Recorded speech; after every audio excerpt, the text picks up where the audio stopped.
За хүндэт сонсогчдийнхоо энэ өдрийн амгалан гэрье. За манай Оршихуйн шивний подкастын маань ээлжид дугаар эхлэхэд бэлэн болсон байна. Өнөөдрийн дугаар маш онцгой дугаараа. Өнөөдөр зочинтой. За тэгээ би та хэдтэй зочноо танилцуулъя. Амар мэндүү. Сайхан аварчж байна уу.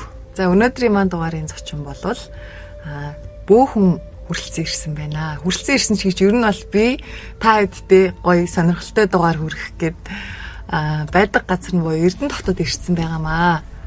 Тэгээд өнөөдрийн яриагаа хэдүүлээ ингээд эхлэе. За зарин төгсөө. Сайн байна уу? Та тавтай амирал сайхан урчиж байна уу? Сайхан урчиж байна. Та сайн явж ирв. Сайн явж ирлээ. За бид нар шиг ийм сүнслэг сэрэл, ухамсарын сэрэлт ерөнхийдөө далд ертөнцтэй холбоотой подкаст контентууд бэлтгэдэг хүмүүс цөөхөн. Гэхдээ нэмэгдэж байгаа. Гоё. Тэгээд би өөрөө хувьдаа болохоор яг миний хөгжил бас тэр контентуудаар явагдаад идэг. За тэрний хамгийн гол төлөөлөгчийн нэг бол Хөх нурууд хэмэх подкаст байгаа. За тэгээд энэ подкастын админ үүсгэн байгуулагч. Тий, үүсгэн байгуулагч. Хөх нурууд төрийн бас байгууллагын үүсгэн байгуулагч. Хөх нурууд подкастт болохоор маш олон зайруудад орж байгаа. Зүг. За ингээд гоё аль болох чөлөөтэй өгөөчтэй тэгээд хүмүүсийн мэдхийг хүсдэг асуултуудыг танаас асуухыг хичээх болноо. Тэгээд тий надад өөрт маань ч гэсэн бас яг л энэ далд ертөнцтэй холбоотой орчлон ертөнц энэ амьдрах үе ингээд яриадах юм бол зөндөө олон асуултууд байдаг. Гэхдээ миний хувьд гэх юм бол жоохон юм голомтгой. Голоод байдаг. Манайхаа ингэдэй. Надад бас мэдгүй зүйлс маш их гардаг. Тэгээд хинээс асуух вэ гэхээр миний асуултанд хариулж чадах хүмүүс ер нь маш ховор байдаг. Одоо тэр төвшний мэдлэгтэй хүмүүс ховор. Тэгэхээр өнөөдрийн зочин зайран төгсөөгөө миний асуултуудад хариулж чадхаар төвшний хүн гэж боддог учраас одоо тэр алс холоос зорин ирсэн байгаа. За та бол өөрөө бөө улаач хүн байгаад байна шүү дээ. Энэ миний ойлгож байгаагаар өөрөөсөө гадна өөр одоо ертөнцүүдэд ч юм уу ямар нэгэн байдлаар оршиж байгаа ухамсар болон сүнсэглүүдтэй харилцах чадвартай хүнийг бөө гэдэг нь ерөөсөө энэ арга бэлэг ертөнцийг холбогч гүүрэн юм шиг. Монголчуудын маань яг энэ Монгол хэмээх үндэстнүүдийн үндсэн итгэл үнэмшил бол бөө мөргөл. За энэ асар том соёл яваад байгаа шүү дээ. Тэгэхээр та яг Монгол хүмүүсийн бидний тэр эртнээс үг дээдсэн маань одоо шүтэж биширч ирсэн энэ итгэл үнэмшлийн талаар одоо орчин үеийн биднэрт ойлголт өгөөч. За Монгол хүний шүтлэг бишрэл бол бүтээгчээ шүтдэг Монгол хүмүүс. Тиймээс хамгийн түрүүнд бидний шүтлэг бишрэл бол бүтээгчээ буюу ижи аавыгаа шүтдэг. Суурны бүтээгчээ. Цаашлаад эхлэх юм бол удмынхаа өвөө эмээ, өвөөгийн аав ээж, түүний өвөө эмээ гэдэг ч юм уу энэ өвөг дээдсээ шүтдэг. Ижи аавыгаа шүтдэг. Түүнээс биш нэг шавар борхныг шүтдэг монголчууд. Миний бүтээгч миний аав даваад ирж ээж отхон юм. Ээж аавыгаа шүтдэг. Цаашлаад бас эмээ өвөг шүтдэг. Түүний дээдлэгийг шүтдэг. Одоогоор бол би илүүтэй залж, илүүтэй дээдэлж биширч явдаг маань 12 дугаар зууны үеийн онготууд толгой онгот маань байгаа. Хадаа гэдэг онгот байна. Одоогоор би хадаа онготоор толгойлуулж байгаа. Үүлээ хийж байгаа хадаа онгот. За дараа нь бол өөр онготын үүлээ хийгээд явна. 3 жилээр манай онготууд үйл толгойлоод явдаг. За бидний энгийн игэл гэдэг ч юм уу хүмүүсийн хувьд болохоор энэ онгод гэж яг хэнийг юу хэлээд байгаа? Онгод гэж удмын өвөг дээдс ч юм байгаа шүү дээ. Удмын өвөг дээдсүүдийн одоо гэгэрсэн сүнс буюу дархлагдсан устж болохгүй оюун санаа мөнх ингээ хадгалагдаад үлдчихдэг. Хүний төрөл авахгүйгээр өөр хэмжээст ертөнцид үлдчихдэг. Энэ өвөг дээдстэйгээ яг удмын өрсөд нь холбогдох боломжтой байдаг. Би 12 дугаар зууны өөрийнхөө өвөг дээдстэй холбогдож чадсан. Тиймээс би өөрийгөө бөө гэдэг. Миний аав, миний ээж, миний эмээ өвөө онгод болж чадаагүй байж болно. Гэхдээ онгод болж чадсан миний удмын өвөг дээдсүүд байдаг. Эднэртэйгээ холбогдож чаддаг нь бөө хүн гэдэг байна гэж би ойлгодог. Товчхондоо маш олон тодорхойлолтууд байгаа л да. Зүгээр энгийнээр Тийм. Одоо өнөөдрийн хэдүүлэнгийн ярьж байгаа сэдв маань өөрөө нэг юм яндаж бошгүй 70 мэт хязгааргүй өргөн сэдв шүү дээ. Тэндээс л аль болох өөрсдийнхөө одоо савны хэмжээгээр шүүртэж одоо авч ойлгох гол байна л та. За тэгэхээр яг ийм байдгаа. Миний хувьд яг ингээ бөө гэл тэгэхээр хамгийн түрүүнд орж ирдэг дүрслэл нь болохоор за мэдээч иргэм хит сэнгэрэг дэлддэг тий нэг бүгд мэднэ. Тэгэл маш хүнд хувц өмсвөл за энэ хувц сунар нь яг хамгийн гол нь энэ бөө гэдэг хүмүүс маань нөгөө нийтийн бидний ойлгоод байгаагаар нэг юм гэр орондоо хүн амьтаа авчрал засал хийж идэг л.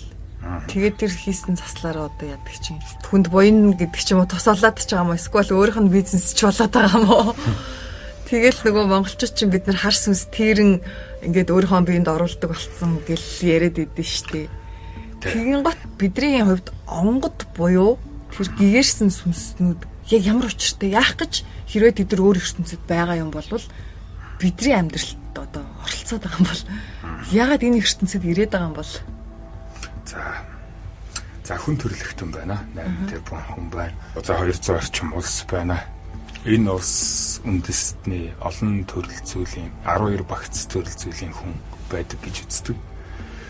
Энэ үндэстнүүдээс үр хүүхдээ хамгийн их хайрладаг нь монгол хүн байд юм байна. Одоо миний судалгаагаар шүү. Миний мэдэрснээр, миний тууллаар гэдэг ч юм. Тиймээс бидний өвөг дээдэс сүнсний ертөнцид очичлаа, онгод болчлаа. Тэгсэн ч хэлээд үр хүүхдээ гэдэг юм байл. Өөр ертөнцид амьдарч байгаа ч гэсэн энэ итүүгэн буюу дэлхий дээр байгаа миний хүүхдүүд яана ийм зовж гин зовж явах юм бол би буугаад сүнсэн биеэрээ махан биетэн буугаад минийхөө эн чин болохгүй шүү тэрийг тэгээрээ энийг ингээрээ гэд үгэлд суудаг нь монголчууд юм байна. Маш их үр хүүхдтэй хайртай монгол хүн болвол.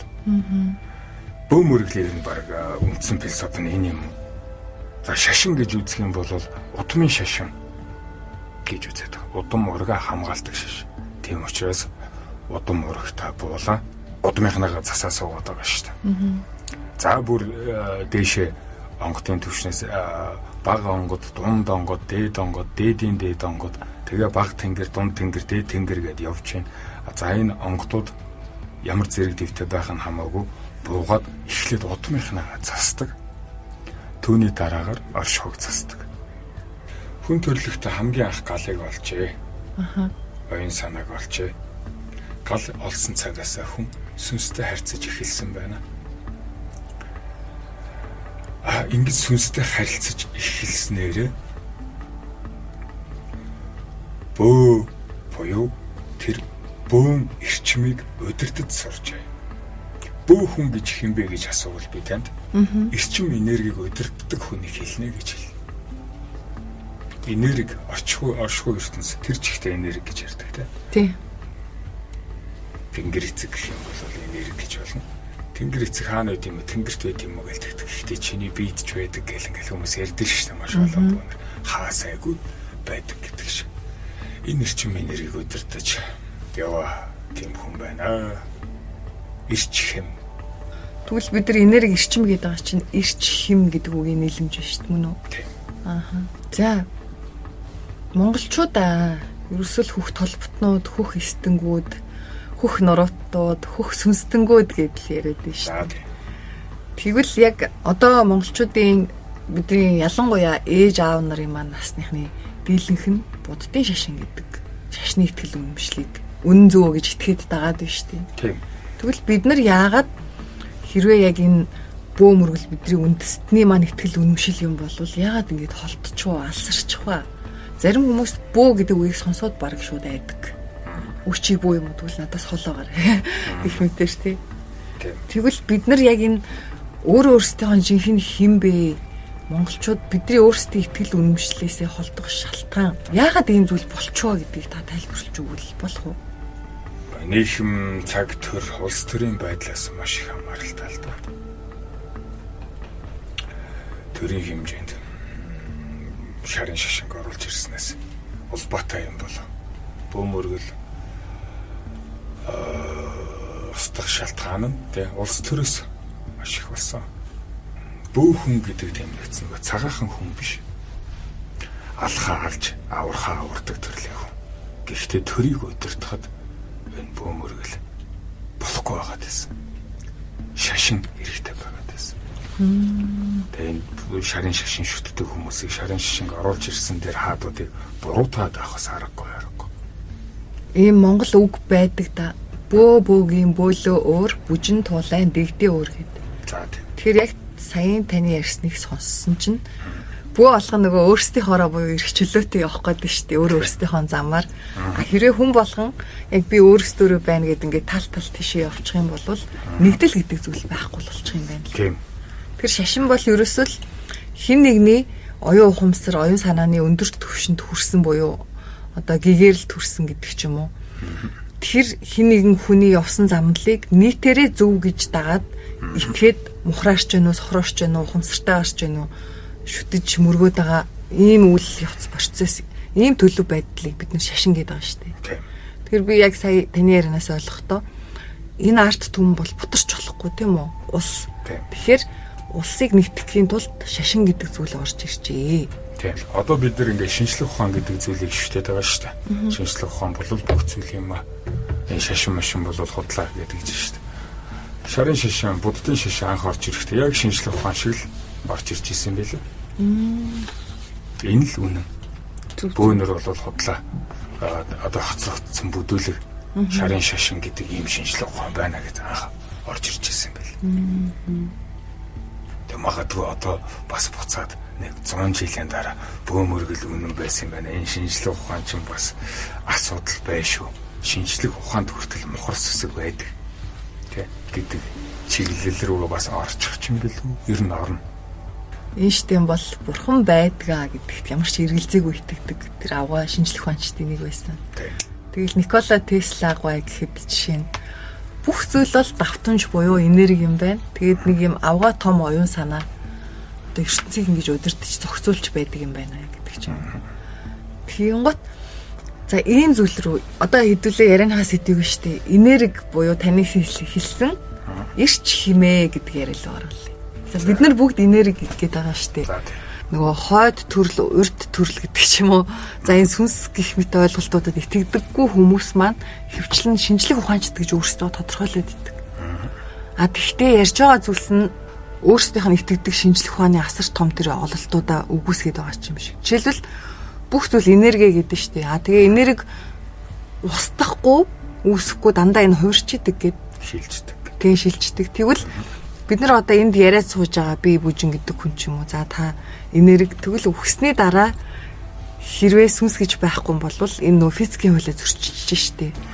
Энерги устгах гад байна тийм үү? Шинжлэх ухаанч гэж ярьж байгаа хүмүүс шинжлэх ухаанч л байгаараа шинжлэх ухааны нээлтүүд хийгээрээ хизээ нэг өдөр сүнс гэдэг зүйл шинжлэх ухаанаар тайлагдана.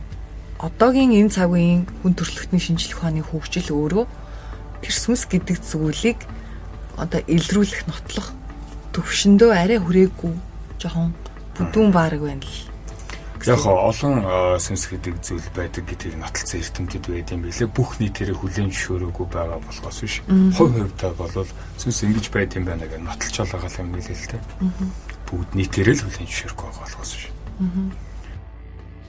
За 7 хүрт буюу 7 чакра гэдээ орчин үед бид нар маш их ярьдаг. Бясалгал хийгээд байна. Тэрийг ангаанаа гэл мэт ойлголтууд яваад тэг би болохоор өөрөө яг энэ 7 хүртний талаар маш олон их сурвалжуудаас одоо тэр гадны буюу энтэг за тэгэл хятадууд гэх мэтэр сонирхсан боловч миний нөө хариултыг ерөөсөө өгч чадаагүй.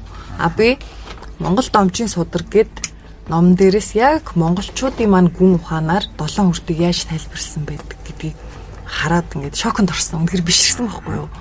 Бурхан минь бүр ингэж нарийн судалцсан Монгол хүмүүс бидний хүүхд эцүүд байсан юм уу гэд. Тэгэхээр танаас 7 хүрдний тухай сонирхож асуумаар байна. Энэ яг ямар учиртай зүйл байгаад байд юм бэ гэдэг. Хүнд үндсэн 7 хүрд гэж байдаг. Чакра гэж ярьдаг. Энийг маш олон мянган жилийн өмнөөс л бүхэл шашинд энэ чакра гэдэг зүйл, хүрд гэдэг зүйл байдаг.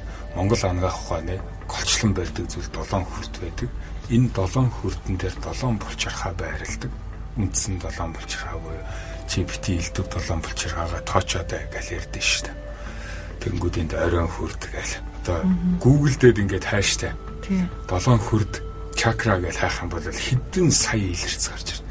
Энэ худлаа байсан бол тийм олон илэрч гарч ирэхгүй шүү дээ. Энэ худлаа гэж болж штэ хүмүүс. Энэ үнэхээр байдаг учраас ингээд байдаг. Би өөрөө хүрдийг хардаг. Мэдэрдэг. Махан бие, сүнсэн бие хоёрыг холбож өгч идэг зүйл нь энэ хүрднүүд байдаг. 7 өөр өнгийн туяа ялгаруулад хүний үндсэн 7 болчиххаа дээр байрладаг. Хүний за оройн хүрд, за өнчин дээр, за өмнөд боргоцоо болчиххаа гэж байрладаг. Энэ дээр мэлмийн хүрд гэж нар зөв эргэлдээд орж идэг. Хоолон хүрд, бамбаа болчиххаа дээр хоолон хүрд гэж байдаг. Сэрээ болчиххаа дээр зүрхэн хүрд гэж байна. Занойр болчиххаа дээр наран сүлжээ хүрд. Загварны дээд болчиххаа төрөө болчиххаа гэдэг. Өчхөн хүрд, үндэс хүрд гэдэг ингээд байрлж идэг. Энийг монголчууд эртнээс л мэддэг байсан. За хоолон хүрдээс энэ цэнхэр өнгө ялгараад байдаг. Цэнхэр дурдан альчураа гэл ингээл өнгөөр хүртэл тэтэх гээл цэнхэр альчур зүгэл. Наран сүлжээ хүртнээс шар өнгө ялгардаг шүү дээ. Шар бүс зүх гэлээд үстэй. Өнгөөр ингэж бас тэтгэж болж идэг. Үндэс хүртнээс бол улаан ингээл гардаг. Би улаан холбон дээр ингээл суух гал хичээдэг гэдэг ч юм уу. 7 хүрд байдаг. Энэ 7 хүрдний итгэвчлээс болоод нөгөө нэг 7 булчирхаанаас шүүрэл буюу даавар ялгараад байгаа шүү дээ. Энэ даавруудыг зохицуулдаг. Тэр 7 хүрд. Одоо жишээ нь над дээр ингээд маш их ингээд юм савны хавдартай болж байна. Умаа үзэн юм урах цаг үүссэн байна. Эмэгтэйчүүдийн эмнэлгээр 1000 яваад эмчлэгдэхгүй байна гэх мэт хүмүүс ирдэг. Энэ хүмүүс энэ хүрдийн засаж өгөхгүй л бол эмчилгээ хийлгээд зүгээр болдог. Хүрдийн энергийн төвшин засаад өгсөн байхад жоохон эмчилгээ хийлгээл зүгээр болчдөг. Сэтгэл зүйн одоо сэтгэл готралтай хүн байна. Сэтгэл зүйчдэр очлоо. Гэл ярилцалт зүгээр болдог. Нөгөө зүрх хүртнийхэн блок нь гардаг. Энергийн төвшөнд энийг засаад өглөө. Сэтгэл зүйчтэй уулзлаа, ярилцлаа, зөвлөгөө авлаа, зүгээр болчдөг. Хүрд болгонод ярих юм бол маш их сэдв байна л да. Би нэг хөх нуруудга подкаст дээр хүрдний тухай ойлголтыг оруулж байгаа. Тэрийг сонсороо гэж хэлээ даа хүмүүст. За маш сонирхолтой байна. Сая та би хүмүүсийн хүрдийг хардаг мэдэрдэг гэж ярьсан шүү дээ. Надад бас тийм чадвар байдаг ерөнхийдөө. Тэгэхээр энэ дээрээс сонсогчид маань нэг зүйлийг ойлгоосай. Энергийн төвшөнд оршиж байгаа зүйлийг хардаг, мэддэг чадвартай хүмүүс гэж байдаг. Тэнгуут энэ бэлэг ертөнцийг хөвчлэн үгүйсгээд байгаа хүмүүс маань өөрсдөө энэ эрчим энергийг мэдрэх чадвар муутай хүмүүс маань мэдэхгүй зүйлээ үгүйсгээд яваад байгаа асуудал байгаа юм байна. Юусэн? Үгүйсгээд байгаа нь айцсаас болоод байдаг. За ямар айц? Мэдэхгүй зүйлээс л айдаг үстэй. Мэдэхгүй байхаараа айхаараа шууд үгүйсгэл рүү орж чадах юм шиг анзаарагддаг. Хүн сонсохыг хүссэн юм ал сонсохыг хүсдэм бэлээ. Сонсохыг хүссэн зүйлийг та надаас асуугаад өгөөрэй би яриад өгье. Надад сүнсний сэрэлт, ухамсарын сэрэлт гэдэг энэ үйл явц явагдахаас өмнө би ч нөөрэ яг л юм тухайн бэлэг ертөнцийн зүйлийг далд ертөнцийн энергийн хэлбэрт оршиж байгаа зүйлсийг мэдэрдэггүй, огт мэдэхгүй л хүмүүс энийг байлаа штэ. Тэгвэл надад сүнсний сэрэлт гэдэг үйл явц явагдсны ачаар би бэлэг ертөнцтэй, далд ертөнцтэй холбоо үүсэж эхлээд түүгээрээ яг энэ энерги хэлбэрт оршдог зүйлсийг таньж мэдэж эхэлсэн. За тэгэхээр яалтчгүй л одоо манай подкаст маань ямар ч зочинтой подкаст хийсэн сэрэлт гэдэг ойлголт руу шууд ороо явчихдаг. За сэрэлт гэж таны хувьд юу вэ? Яг бөө хүний хувьд, зарим хүний хувьд яг тэр дээд ухамсаруудтай одоо ухамсартайгаар холбогдоод сурцсан хүний хувьд. За сүнсийг ингээд та мэдэрдэггүй байсан гэдээ ярьж штэ. Та магадгүй мэдэрдэг байсан. Сүнс мэдэрдэггүй хүн гэж байдаггүй. Бүгд мэдэрч идэг. Ямар нэг хар сүнс явлаа гэхэд шар ус босдог юм. Нуруугаар хүүт таадаг ч юм. Зүгээр л мэдрэмжээ тодорхойлж чаддаггүй. Харж чаддаггүй. Анзаардаггүй, тоодоггүй учраас биш хүн болгон мэдэрч идэг тэр сүнсийг. За сүнсний сэрэлтийн тухай асууж байна тийм үү? Тийм. Хүн болгонд сүнсний сэрэлт явагддаг. Миний онгодуудын хэлж байгаагаар бол хүн 35 наснда сүнсний сэрэлт автоматар явагддаг. 37-ны жилдээ сүнсний сэрэлт явагддаг гэж ярьдаг.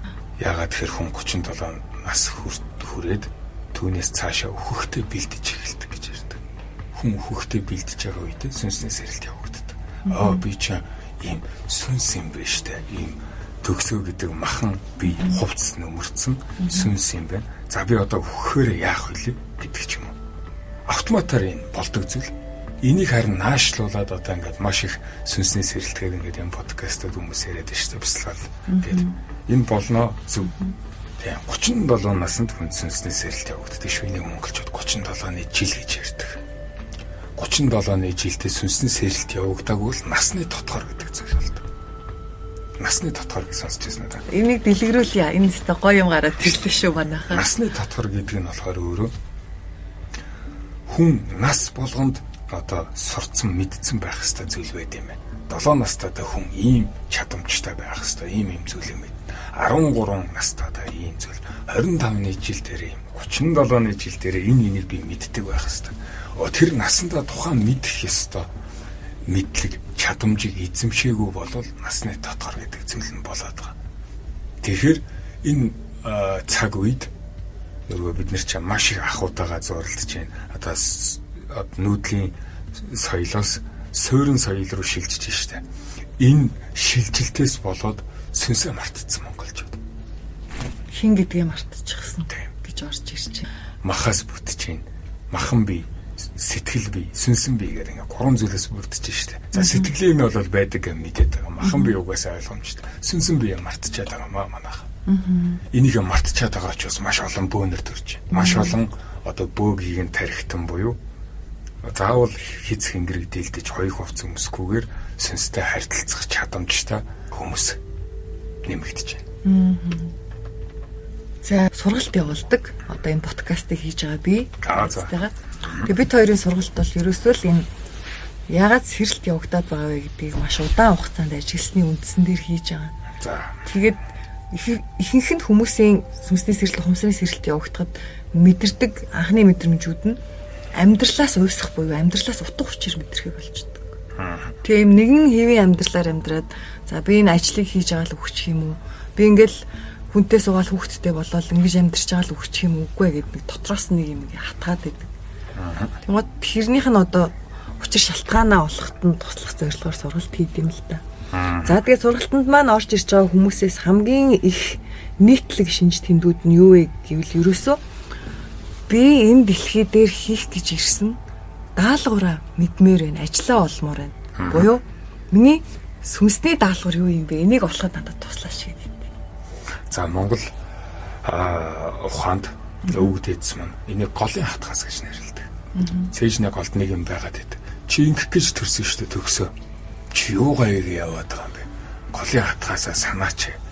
Чи яах гэж юу хийх гэж энэ дэлхий дээр ирсэн бэ гэж зүйл голоос хатгаад байдаг. Энийгээ заавал олох хэрэгтэй байдаг. Энийг та асуугаад байна. Тийм. Мөн. Яг голын хатгаас гэдгийг нь би тий одоо та ч юм мэдж байгаа боловч энийг сонсож байгаа хүмүүс маань мэдэхгүй хүмүүс олон байгаа гэж бодоод асуугаад байгаа. Лавшруулад. Тэр голын хатгаас буюу сүнсний даалгавраар хайгаад байгаагийн үндсэн дээр сэрэлт гэдэг процесс одоо нийтэд олон хүмүүст давлгаалж явагдаад байгаа юм байна гэд нэг өнцгөөс тайлбарлаж болох юм. Бас нэг энэ сэрэлтийн ч юм уу яг энэ процесс явагдаж байгаагийн шалтгаан нь ихэр Монгол хүн Монгол гэдгийг мартчихжээ гэж бодогддог.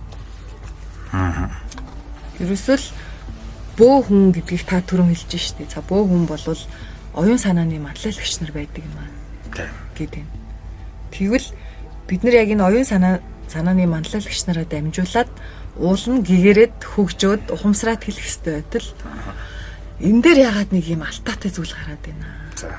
Энэ бөө мөргөл гэдэг энэ гахамшигтэй үйл явдал.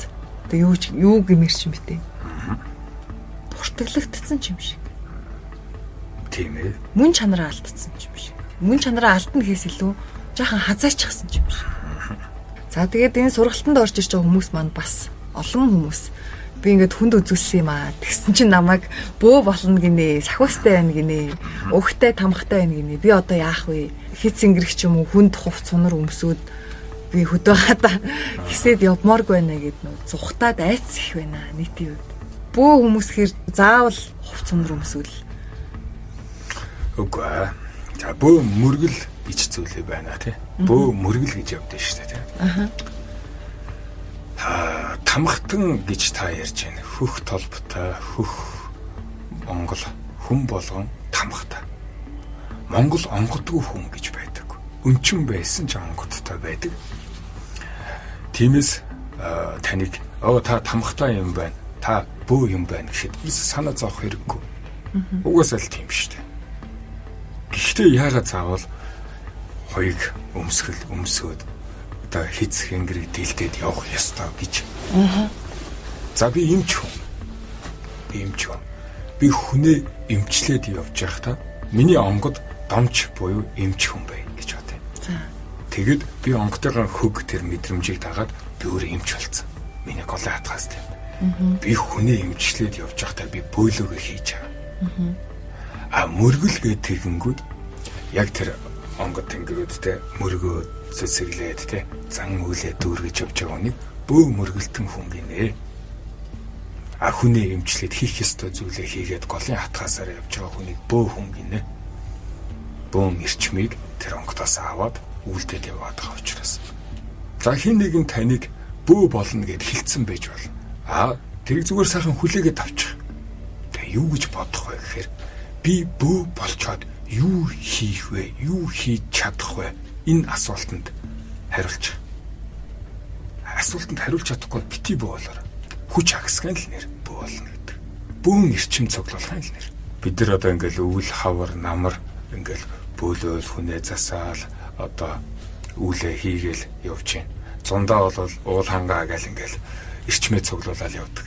Тэр хингэргээр хоосон одоо цэвэр эрчим энергийг өөртөө цуглуулж идэг. Дүн гэл хингэргээ дэлдэж байгаа шүү дээ. Тэр оршихуйдаага хоосон цэнгүүд эзэнгүү цэнгүүдийг өөртөө бүгдийг хураад цуглуулдаг. Маш өндөр юм хэмтэй болдог. Одоо би чинь надад аавраа онцлогооны аппарат байдаг байхгүй. Хаяа өөрхөн аавраа үзсэн, найз нөхдөйхөө аавраа үзэж өгдөг. Химээ цуглуулж ирээд үзэнгүүд ингээд аавраа аппарат маань ингээд бүр дэлбэрэх гээд идэг. Ингээ энгийн хүнийг чинь 60 70 гэж гардаг шүү дээ. Миний 140 160 л орж ирдэг. Тэгээд тэр эрчмээ би хүмүүст тарааж өгч шүү дээ. Тарааж өглөө засал хийж гинэ гэсэн үг шүү дээ. Эрчим энерги аваад. Тэгээ буцаал 60 70 энгийн хүнийг шиг болдог. Тэнгүүд нь буцаал эрчмээ цуглуулах гад явдаг гэдэг ч юм. Тийм өндөр эрчимтэй байхдаа би утас одоо цэглэхэн хэрэгсэлт хөрөнгөөр шатаач гэдэг. Буцааг ч тэнэглэж үзчихсэн хоёрын дээр. Гэт одоо өөрийнхөө оёг хувцсыг хингэргийн дотроо би уцаа хийгээ бөөлж байгаа. Миний утсан цэнэг ороод идэг. Чи шинжлэх ухаанаар одоо баталж чадахгүй шүү дээ бас. Гэхдээ энийг би өөрөө бүр үзсэн. Би бодлоо яриаг. Вау. Харин тийм ээ, ялтчгүй энэ бөөмөргөлийн ертөнц бол үнэхээр энгийн бидний амьдралаас юм өөр ер бусын зүйлсээр дүүрэн байдаг юм байна даа л гэж боддоо шүү дээ. Тэр ямар ч эмчлэгдэх найдварг болцсон хүмүүсийг те бараг саралтай амьдрах нас үлджээ гэсэн хүмүүсийг яагаад хэдэн 10 жилээр амьдралч чадаад байгаа юм бэ гэхээр хүний нас гэж ярьлаа шүү дээ та. Хүний насыг одоо ингээд ламч өнө бөөнөрч өнө тэд наслах юм байна. Нас нь болцсон байна гэж хэлээд байдаг. Энэ болохоор эрчим энергийг хараалт гэдэг. Хүний нас бол эрчим энерги. Эрчим энерги нь дуусахаараа хүн үхээд тэнгэртээ дэвшээд өөдлөд. Тэр эрчим энерги нь шавхагдсан одоо өгч байгаа бол өөрийн эрчмээсээ хүчилт өөрийн наснаас өгнө л гэсэн үг л дээ. Эрчмээрээ өгөөд би тэр 5 жил илүү удаа амьдруулж болно гэдэг ч юм уу. Жил амьдруулж болно гэдэг ч юм уу. Эрчмэл өгөхийг хэлээд. Аура онцлогтой хүмүүс хүртэл хүний насрыг тодорхойлж чадаад байдаг. Таны аура чи ийм том, таны эрчим энерги чи ийм том байна. Та нэлээд урт настай юм биш үү? За эрчим байхгүй болсон ингээ нэг улаан шугам байдаг. Ишигээ ороод таны нас ерөнхийдөө дуусчээ. Одоо манай нэг найз ингээд миний найзтай ингээд үзээдэг гэд. Тэгээ би онгодоорож бүлж үзэж байгаа. Онгод насан дүүрчжээ гэдэг чи. Аура аппаратаар үзэнгүүд яг нөгөө насны тэр улаан хамгийн бага хэмжээнд дээр очсон ба. За миний найзаа одоо ингээд аав чинь нас ингээд дүүрчжээ одоо хамаатан садна ингээд дуудаж уулзвал гэд хэлж байгаа байхгүй. Тэнгүүд найз маань яг надад ирхэлж байгаа юм л та. Чи бүү чи жахаараа миний аавыг урт наслал чаддаггүй юм. Тэхгүй үгүй би гадагшаа явж эмчлүүлнэ гэд ингээ надтай модалцаа явж байгаа. Тэгэл ялчгүй 7 хоногийн дараа залгаа нэрээ ингээд өнгөрчжээ. Харин би чиний үгэнд ордог байж. Ойр тойрны хамаатан садны уулзалдаг байж гэдэг ч юм. Яг эрчим энергиэс л болоод. Эрчим дуслаа тэнгэртээ дэвшил. Тэгэхээр эрчмийн хүн яаж өндөр байлгах юм? Зөв унтнаа. Зөв хүнсэлнэ, зөв хоололно. зөв амьсгална. Энэ гурван л энгийн зүйл байдаг. Энэ гурвыг л хүн зөв хийгээ сурцсан бахад эрчим энерги өндөртэй байдаг. Хүн нойрноос хамгийн их эрчим энерги авдаг шүү. Унтахгүй байхад л ерөөсөө эрчмээ үгүй хийгээл байна гэсэн. Өөр жижиг сажиг зөндөл юм байна л да эрчим энерги нөх. Гоё дуу сонсох, тааламжтай хүмүүстэйгээ уулзаж инээлдэж хөхрөлдөх гэдэг л олон зүйл байна шүү дээ. Амьдралаас баг аз жаргал таашаал аваад байгаа үйлүүд ч юм шиг. Тийм. Тэг санагдлаа. Урт наслыг гэвэл эрчим энерги өндөр байлгаа. Тийм. За би нэг асуултыг үнэхээр одоо асуухгүй болохгүй нэ. Түрүүн та бөө хүмүүс бол оюун санааны манлайлагч тийм аа гэж хэлж шээ. За оюун санааны төвч. Яагаад? Яаж? Яагаад? Хөх толботон хүний онцлог өөрөө онгодууд гэж хэлдэг. Та нар дэлхийн дархлааны эс. Хөх толботон хүмүүс. Та нар оюун санааны манлайлагчд. Монгол хүн болгоныг бөө гэж хэлж болно. Ер нь бол маш өндөр эрчимтэй байдаг. Монгол хүн бусад хүмүүсийг бодвол бусад улс үндэстнүүд бодвол би олон орноор явж үзсэн. Тэр болгоны хүмүүс эрчим энергийг судалж үзсэн. Аврапрад аваад явна, хоёр хувцас аваад явна. Монгол хүмүүс өөрөө илүү эрчимтэй төрдөг. Тэр нь өөрөө тэр мон төмөн бодис буюу хөх толбон байдаг. Энэ сүнсний эрчим нөөц амьтаа ирдэг. Нөөц эрчимтэй ирдэг. Тиймээс бид нар оюун санааны удирдагчид байж иж дэлхийг зөв чигтэн залгах ёстой үндэст. Одоо дороотчоод байгаад байгаа учраас онгодууд сануулах гэж бууж ирээд маш олнороо бууж ирээд байгаа. За нэг хэн үе буруу явхад улс үндэстэн устж болдог, дороотч болдог. Нэг хэн үе буюу за 60 жил мэлч гэхгүй ер нь бол за 90 онд байлаа гэж бод. 1990 он руу шилж Монгол улс Азийн цагаан тагна гэл ямар хүчрэг байла. Тэгэхэд Солонгос 90 оны Солонгос ямар байла. Дубай ямар байла гэдэг ч юм. Тэгэхэд 30 хэдэн жил өнгөрөхөд одоо монголчууд бүгд Солонгос руу очиж боол хөдөлмөр эрхлэе. Дубай ч ямар бай юм бэ гэдэг чинь. Энэ цаг хугацаа гэдэг чинь ийм хүчтэй. 30 жилийн дотор монголчууд ингэж дороод байна. Одоо буцаад босъё л доо. Дахиад нэг 30 жил хэрэгтэй гэдэг ч юм. Энэ яран дээрээсний гой асуулт ороод ирсэн шүү манайхаа. За тэгвэл л штэ. Монголчуудаа бид нар ерөөсөө сэрэх цаг маань болчих чээ, нэгдэх цаг маань болчих чээ гэж энэ тэмдгүүл ярьж штэ. Тэгвэл энэ зүйл нь өөрөө энэ сүнсний сэрэлт хүн өөрийгөө олох таних гэдэг үйл явцтай давхцаад тэгэхээр миний ойлголтоор болохоор бид нар энийг өвөг дээдсийн буюу таны түрүүн чинь хэлдгээр тэр гэгэрлийн төвшин төрсэн оюун санаа өндөр өвөг дээдсүүдтэй хамтарч хийх юм байна. Тэгэхээр хүн дангаараа хийж чаддгүй юм уу? Заавал одоо сэрхгүйгээр хөгжиж болохгүй юм уу гэд би нөгөө эсэргүү сонсогчдынхаа төлөөлөл болж асуугаал байна л да. Боломжгүй. Сэрнэ гэдэг нь өөрөө яахын нэр. Биегээ засахын л нэр. Биегээ засна гэхээр яах юм? Монголчуудын одоо гүн ухаан философи биш та. Монгол хүний шашин гэх юм. Монгол хүний шашин бол 9 цагаан хүслийн философи байдаг. Юу сансан 9 цагаан хүсэл нь биелэх болтугай гэдэг. Энэ монгол хүний шашин. Энэ шашинд юу гэдэг вэ гэхээр 9 чигийн үйл 9 хүсэл байдаг. Эхний 3 хүсэл нь болохоор эрүүлэнхийн хүсэл, эдийн хүсэл, арилцаа, боловсрал гэдэг ийм 3 хүсэл байна. Энэ 3-аа дүүргэсэн хүнийг биегээ зассан хүн.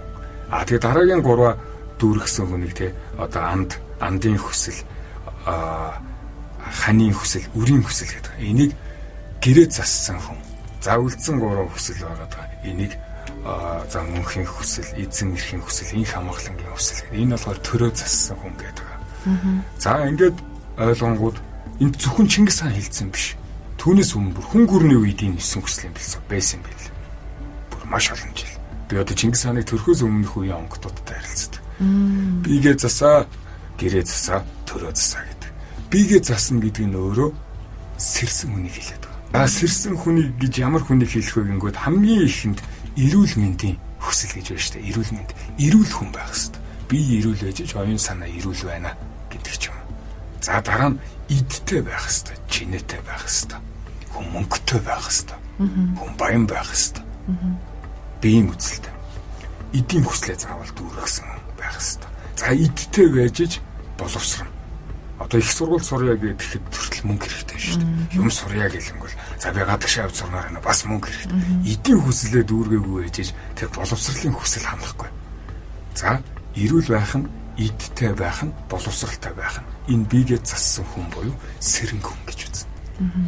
Одоо онготой одоо миний үзлээ шүү. Түүнээс биш ингээл сүнс мөнс мэдэрдэг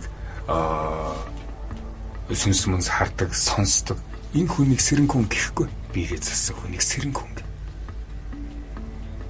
Өстой гоё өнцгөр тайлбарлаж өгч байна. Тэгээд нэг ийм юм орж ирлээ. Сая 9 хүслийг та дурдж штэ. Тэрэн дээр эдийн хүсэл бол үнэхээр чухал юм байна гэдгээрээ эхлүүллээ. Тэр миний яг ажиглаж анзаараад байгаагаар монголчуудын маань хувьд гэвэл бид нар хідэн үеэрээ буддын шашныг шүтэж ирсэн. За тэгвэл буддын шашны хамгийн гол одоо философи тэр номлол нь хоосон чанар буюу энэ дэлхий дээр байгаа бүх зүйл утгагүй. За мөн сэтгэлийн тэр хоруудаа цэвэрлэх буюу одоо орчин үеийн хэлээр эго гэж яриад байгаа шүү дээ. Тунгад за дайснаа хүртэл уучил хайрл шуналгүй бай атаархлаа ял хүсэл тачаалаа ял гэх мэт ийм ойлголтууд яваад байгаа нь яг бидний монгол хүмүүсийн үг дээдсийн маань монгол үндэстний маань тэр юник буюу дахин давтагдчихгүй амьдралын философитой зөрчилдөд байгаа юм шиг буддын шашин. Тэг яг ингээ хараад байгаа даа штэ тий монголчууд өнөөдөр ингээл уурлал хэрүүл уруул хоорондоо ийгээл талцаад хуваагдаад байдаг нь түрүүчийн таны хэлсэн монгол хүмүүс бол заягдмал маш тийм өндөр эрчим химийн өгөгдөлтэй хүмүүс гээд тэрийг нөгөө зохицуулж чадахгүй болчоороо бид нэг хямраад байд юм биш үү. Тэгэл хаана гаргаж тэр эрчим энергиэд илүүдэд байгаа зүйлээ хуваарлахаа нөгөө мэдхгүй тийм ухаанаа бид нар ингээд холдуулчихсан эсвэл зарахгүй ихэнд холдчихсан ч юм уу. Тэгэхээр би биш дээ таныг шунал гэдгийг ингээд яг сонсогчдоо монгол ухаанаар тайлбарламар ч юм шиг ойлгуулсан төрлийн шунал байна. За. Хүн шуналтай байх хэрэгтэй. Монголчууд одоо миний өвгдөөс надад тэгж хэлдэг. Миний хөө шуналтай бай гэдэг. Тэгэл нөгөө дахиад эстер оёгдно. Би эрүүл инх байна. Тийм үү. Заавал би эрүүл байхын тулд би фитнес хийгээд байна, зөв хооллох гээд байна гэдэг ч юм уу. Энэ чинь бас нэг төрлийн шунал шүү дээ. Би эрүүл байхын тулд тэмцэж чинь. Гэхдээ би заавал эрүүл болно. Энэ чинь шунал биш юм гэдэг ч юм. За би идтэй байна. Тэгээ идтэй байж дараагийн нөгөө үлдсэн 8 7 хүсэл нь биелэх гэдэг шүү дээ. Тэгээ би эдийн шуналтай байх ёстой. Гэхдээ энэ чинь хитийдсэн биш. Аливаа юм хитэрхээрэл буруу болчиход байна гэж шүү. Гэхдээ шуналтай байх ёстой. Би идтэй болно. Тэгжиж би мөнгөтэй байж ингэж ийм асуудлыг зохицуулах гэдэг. Гэхдээ би улсаа зарж мөнгө олохгүй. Би цэвэр өөрийнхөө хөдөлмөрөөр баяжна. Энэ яагаад буруу гэж гэдэг ч юм. За би боловсролын хүсэл заа ярив. Би энийг заавал мэднэ. Би энийг заавал сурна. Би одоо боловсролын шуналтай яагаад байж болохгүй. Энд чинь бас нэг шунлын нэг төрөл үсттэй гэдэг ч юм. За ихний 3 хүсэл дээрээ суур 3 хүсэл дээр л ярихад ийм байна. За тэгээд ханы анд нөхдийн хүсэл, ханы хантай болж иж хүүхдтэй болно, үрийн хүсэл гээд байгаа. Тэгэнгүүт бас л яг алгаагүй. За би олон хүүхдтэй болно гэдэг шуналтай байж болно шүү дээ. Яагаад болгүй. Би хамгийн сайхан их нэртэй болно. Ийм сайхан нөхөртэй болно. Ийм шуналтай байж байгаа болохгүй гэдэг ч юм. Би хамгийн одоо юм ухаантай, мэдлэгтэй, сайхан сэтгэлтэй анд нөхөртэй болно. Энэ миний шунал. 9 төрлийн шунал байдаг. Энийг л яг ингээд сонсогч нартай хэлмээр байгаа даа. За би өөрөө бас нэлээд судлалаа л та. Тэгсэн чинь бурхан багшийг болохоор одоо монголчуудын маань шүтээд байгаа энэ шашныг үндэслэгч байгаа даа шүү дээ. Гадны энэ томоохон шашны үндэслэгч. Тэгээ бурхан багшийг би үнэхээр ямар ч хүсэл шуналгүй бүх эгоноос хагацчихсан хүн байсан юм уу гэд маш их судалгаа хийсэн. За тэгээд би бурхан багш чинь яг үннийг хэлэхэд энийг зүгээр ингээ удирдаас орсон хүн юм биш дээ. Эгогоо сэтгэлийн хороо шунлаа тачаалаа хизээд нь гарах вэ? Тэвчих үү гарахгүй гэдэг л mind mastery өөртөө хийчихсэн буюу энэ өөрийнхөө эзэн л болсон юм байна. Ерөөсөө. Тэгээд нэг ийм түүх байд юм бэлээ. Бурхан багш яг гэгэрэлд хүрээд сүнсээ удирдах юм өндөр чадвартай болчихсон байгаа юм байна тухайн үед. Тэгээд нөгөө дэлхийн энэ орчлонгийн бүх зүйл нь хоосон чанар хоосон юм байна. өнгө дүрс бүгд хоос юм байна. Хоос нь өөрөө өнгө дүрс юм байна гэдгийг ойлгоод одоо өөх гэжсэн юм байна л та. Ер нь сүнсээ юулна гэж яриад байдаг. Тэгээс явах жахт нь маш олон юм тэнгэрүүд одоо оршихуйдууд ирээд хүн төрлөختөнд та өөрийнхөө олсон ухаарлыг номлож өгөөч. Та битгий яваач гэдэг ингээд зөндөө юм болсны үндснээр бурхан багш за тэгвэл би хүн төрлөختөнд туслах гэдэг хүслийг өөртөө үүсгээд энүүгээр би одоо ертөнцийн уягдах уяа би болгоод энд үлдъя гэсэн юм билээ. Тэнгот нөгөө монголчууд яадаг вэ гэхээр оройн дээд гэхээр нэг юм ямар ч өөгүй өндөг шиг хүнийг төсөөлөд идэг. Тэгээ эндээсээ болоод бид нар өөрөө өөрсдийнхөө энэ шуналтай байх, ёсон хүслээ биелүүлэх эзэн байх гэдэг мөн чанараасаа холтчиход байгаа юм байна гэж харсан. Буддаг бол би хүндэлдэг. Гэхдээ багш гэж л зүгээр. Тесла гэдэг алдартай хүн байж, Альберт Айнштейн гэдэг алдартай хүн байж, тэрэн шиг Будда гэдэг алдартай хүн байж, Кунц гэдэг алдартай хүн байж, Чингис хаан гэдэг алдартай хүн байж, энэ хүмүүс юу хийж чадсан? Би өөртөө юуг нь нааж болох вэ гэж л хүндэлдэг. Будда гэдэг хүн байсан биз дээ. Төвчгийн эрдэмт суралцсан хүн. Тэр төвчээр гэдэг зүйл хүнд хэрэгтэй. Тэрийг би бас суралцаж өөртөө наах гэж хичээдэг. Гэхдээ би өвөг дээдсэн шүтэн ижээ аваагаа шүтэн. Энэ өөрөө тэнгэр үзлийн философи. Амийг би итгэдэг. Монголчууд бид нар мөнх хөх тэнгэр эцэг гэж залбирдаг, шүтдэг. Бид нар бүгдээрээ. Тэгэхээр яг манай энэ бөө мөргөлд энэ монголчуудын үндсэн гүн ухаанд мөнх хөх тэнгэр гэж юу вэ хийм бэ? Дээр хөхрөөд байгаа тэнгэр юм уу? Тэгэхээр арай биш энэ нэг том утга санааг л хэлээд байх шиг бодогдсон шүү дээ.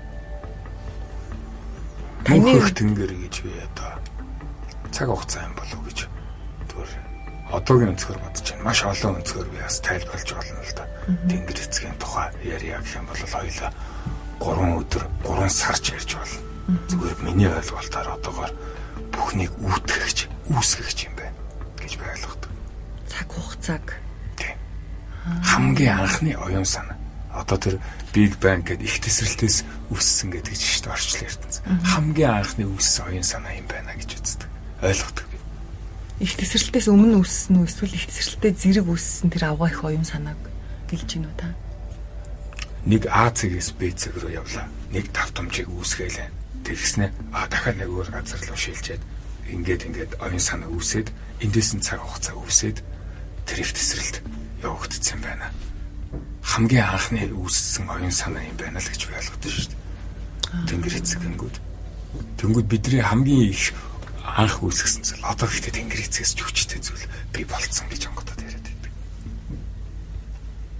Харматэр гэж байна шүү дээ. За. Тэнгэр эцгээс ч хүчтэй болсон. Тэгэхээр ерөөсөө л хүмүүс бидний амьдрал бас хөгжөөд л яваад байна шүү дээ. Одоо 30 жилийн өмнө гэхэд өнөөдрийн бидний хэрэгжилж байгаа гар утас бол тухайн үеийн хүмүүст бол ид шид штэ тийм үү. Магадгүй боломж гараад хэдүүлээ цаг хугацаараа аялаад 90 оны хүнд өнөөдрийн утсыг үзүүлэх тэр хүн бол ингээд энэ бол зүгээр ид шид байна ертөнцөөс баг бурхнаас өгсөн бэлэг байна гэл тий. Тэнгод бид нар чинь зүгээр хүмүүс өөрсдөд дээрээ бодоод өсгөд л бид нар цаг ямагт хөгжиж байгаа шиг орчлон ертөнцид байгаа бүх ухамсар өөрөө цаг ямагт хөгжиж байна гэдэг санаа гарч ирж байгаа шиг. За. Тэгээ надаас маш их хүмүүс тэгж асуудаг сургалтын үеэр хөгжиж яах юм бэ багшаа? Зүгээр ингэ байж болдоггүй юм гэдэг. Болохгүй. За. Орчлон ертөнцийн хуулийн тэр цаг хугацааны урсгал нь өөрөө тэр. Цаг хугацаанд бид нэр захирагч байгаа бол тэнгэр эцгийн хууль дүрмээр нь амьдрна. Жам гэдэг хууль дүрмээр амьдрна. 99 тэнгэрд захирагдаж амьдрна. 5 төвдөө захирагдаж амьдрна. Нийцэж амьдрна гэдэг ч юм. Хүн гэгэрх албатай юм уу? Албатай гэдэг үг багтдаг. Бошхтой байдаг. Гэгэрнэ гэдэг нь болохоор Монгол үзлэр бол онгод болох гэж яриад байгаа. Одоо бусад төвдүүд бол бурхан болох гэдэг ч юм. Тэгж ярих байгаа. Одоо христчүүд юу гэж ярьдээ? Тэнгэр эцэгтэй нэгдэх гэдэг ч юм. Тэгж ярих. Хүнсээ эзэнтэй. Сахиусан тэнгэр болно гэдэг ч юм. Ингэж ярьдаг баг. Сүнс гэдэг зүйл угаасаа ингээд дандаа дээш чиглэлтэй хөгжиж явах учиртай. Хүний амьдрал тийм дээд орших биш ээ. Би заавал онгод болох ёстой мó гэвэл Кэна заавал гэдэг үг чинь баг дэшүүл гэдэг шүү дээ. Чи онгод болж чадахгүй бол чамаа 1431 удаа төрөл авахулж үзээд ухаарахгүй бол сүнсэж устгах гэж ярьдаг. Бүрэн цэнээр нь устгадаг. Энэ сүнсний устгал гэдэг сэдв рүү ярмаар байна. Яа тэгвэл бидний ойлгож байгаагаар ямар нэгэн зүйлийг устгахаар тэр зүгээр ингээ ор мөргөө байхгүй болчихно гэж ойлгоод идэв штэ. Үгүй. Тэгсэн чинь харин тийм би нэг удаа сүнсний устгалд одоо орж буй сүнсний мэдрэмжийг авч исэн. Тэр бол миний амьдралдаа мэдэрч хамгийн аимшигтэй тарчлаан байсан. Тэр устдад алга болохгүй гадсан. Оршиж гин. Гэхдээ би одоо үнэхээр ингээд үгээр илэрхийлж чадахгүй бэлэг ертөнц гэдэг зүйл чинь өөрөө нөгөө үгэнд багтахад айгүй хэцүү шттэ. Үг өөрөө маш ядмаг. Та тэгэхээр энэ устгалыг ингээд манайханд амар сонирхолтой байх та. Ярих уу? Сүнс гэдэг нь эрчим энергийг нэвтрүүлж байгаа зүйл байгаад байна шүү дээ. Одоо жишээ нь онгод гэхэд ийм том эрчим байгаад байдаг. Минийх бол ийм жижиг ийм эрчим байгаад байдаг.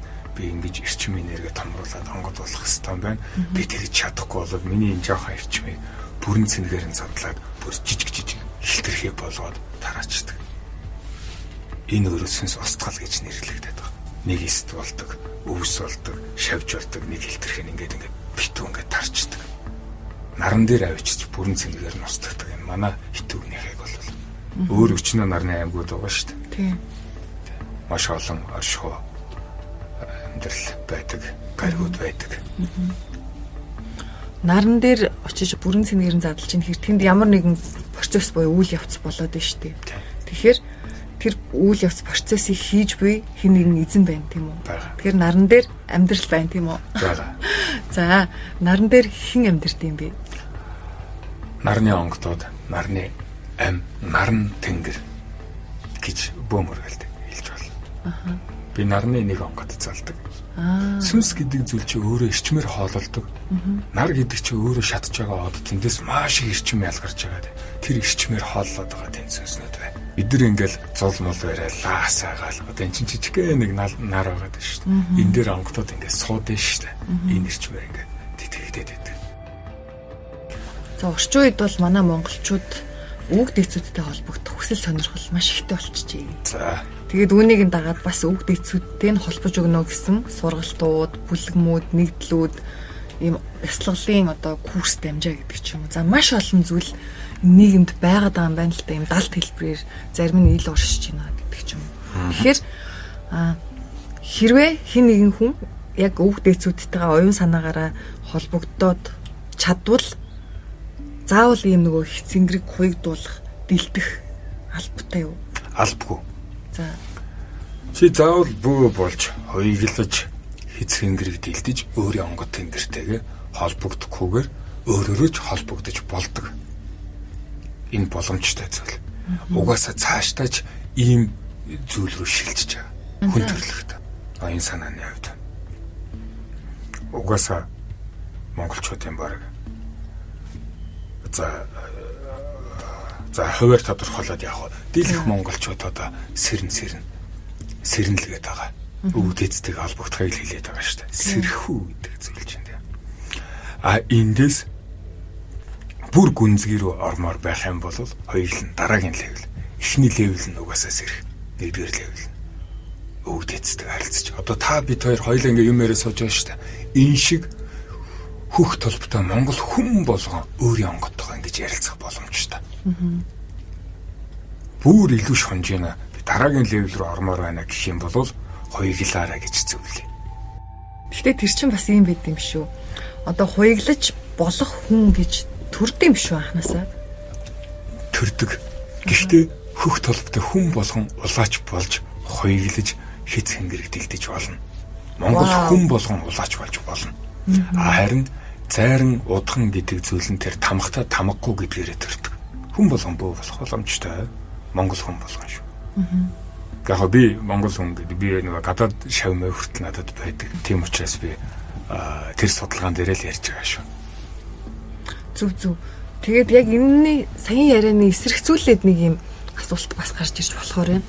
За хэрвээ би яг ингээд энгийн байдлаараа үг дэцүүдтэйгээ оюун санаагаараа холбогдоод сурчлаа гэхэд хэсэг хугацааны дараа би заавал нөгөө цэнгэрэг хоёр дуулах дэлдэх албагүй үсттэй гэдэг. Ерөөсөө энэ айгу том айц болохоор би танаас ингээд тавтан асуугаа та. Тэг мэдхгүй болохоор айж байгаамаа. Мэддэг болчих юм бол айхаа болчихно. Юу ч байсан сэрх хэрэгтэй, өвгдээцтэй холбогдож сурах хэрэгтэй. Монгол хүн болгон сэрх хэрэгтэй байна. Тэрний дараа яг хоёрлохгүй чинь шийдэгдээд эхэлнэ. Гэхдээ сонголт байдаг. Тэгвэл би онгодуудтай ингээд харилцаад явжия. Би хингэр дэлдэхгүй, хоёр хувцас зүсгэлэхгүй. Энэ сонголт хүнд байдаг. Таны сонголт. Гэхдээ харин та заавал сэрэх ёстой шүү. Заавал өвгддөг холбогдох ёстой шүү. Сүнс гэдгээ мэдэх ёстой шүү. Энэ яриаг хөтлж байгаа оршин шивнэгийн админ бүжин би. За би бол өөрөө бас өвгдээцүүдтэйгээ оюун санаагаараа холбогдчихсан хүн байгаад байгаа шүү дээ. За манай сонсогчд мэднэ. Тэгэхээр надад болохоор миний өвгдүүд миний одоо өндөр ээж аав нар маань тэгж хэлж ирсэн. Монгол хүмүүс за ялангуяа одоо эзэн Чингис хааны үед буюу тэр 11 12 дугаар зуунд хүн болгон ингээд холбогддог байсан угаасаа. Тийм. Тэгэхээр одоо та тэр үед юу болсон бэ гэвэл тэгж холбогдож чаддаг байсныхаа ачаар монголчууд асар өндөр оюун санааны хөгжлөөр ухамсараараа оюунаараа нэгдэж энэ дэлхийг зассан юм аа. Тийм том үйлхэргийг маш цөөхөн хүн амтай ийм нэг үндэстэн одоо бүтээж чадсан юм аа тэр үйлийг. Тэгэхээр одоо орчин үед болохоор миний зүгээр ойлгож байгаагаар бид нар яг тэр нэг ийм авгаа үе руугаа буцаж очих гээд ч юм уу те. Одоо бид нар нэг унтсан байжгаад бас жоохон дээшлээд байна л гэж хараад байгаа юм л та. Тэгэхээр тэр оюун санааныхаа оргил руу буцаад яваад байгаа юм шүү хэвлээ. Тийм үү. Тэгээд одоо бид нар байж болох хамгийн дороотлоо үзчихлээ шүү дээ. Одоо сэрэх, мандах, буцаад гүрэнтийн дата гүрнээ байгуулах цаг нь ирсэн шүү дээ. Одоо болсон. Онгодууд хүртэл хэлдэг. Та нарын дороотлын доод цэгийг нь үзлээ. Одоо босцоо. Сэрцгээ гэдэг байна шүү дээ. тэгэхээр монголчууд бидний ерөөсөө л бус үндэснээс ялгарх хамгийн том давуу тал нь бид нар ганц нэг юм хүний ухаанаар хүн гэдэг юм жижиг бодгалын оюун санааны төвшнгөөр биш. Цаана яг үндэ асар өндөр оюун ухамсарууд явж идэг учраас ер нь бол тэрүүгээр л одоо алаад нь штэ тий. Том зүйлсийг бүтээгээд гэх юм уу. За тэгэхээр манайхан бол штэ. За Монгол хүн болгон бид нар сэрх бүр ёстой юм байна. Сэрэлт бол угаасаа энэ бүр зайлшгүй байвал зохихгүй гэдэг шиг. Амьд хүн хоол иддэг шиг, амьсгалдаг шиг яг энэ шиг л зүйл юм биш үү? Гэхдээ сэрнэ гэдэг нь өөрөө мэдвэл зохихуугаа мэддэг байх ёстой гэж хэлээд байна шүү дээ. Биегээ зассан хүнийг сэрсэн хөөн гэдэг чинь шүү дээ. За сэрхийн тулд би юу хийх ёстой юм бэ?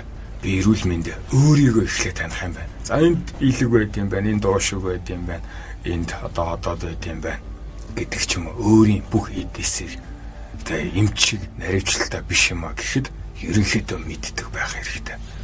Тэгэхээр энэ ч өөрөө сэрэлтийн процесс. Биегээ танихаас эхлээд байна. Махан биеэ таних гэдэг. Би инхээр шаналд юм байна. Инхээр би баярлд юм байна. Өөрийнхөө бас сэтгэлийг инхээр би уйлд юм байна. Инхээр инээд юм байна гэдэг ч юм сэтгэлээ таньж. Сүнсд юм. Ингээд би хөдөлгөөд өгдөг.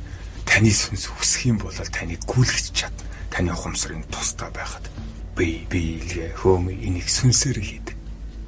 Энэ гурвлыг, энэ чандман гурвлыг ойлгоно. Бие, сэтгэл, сүнс.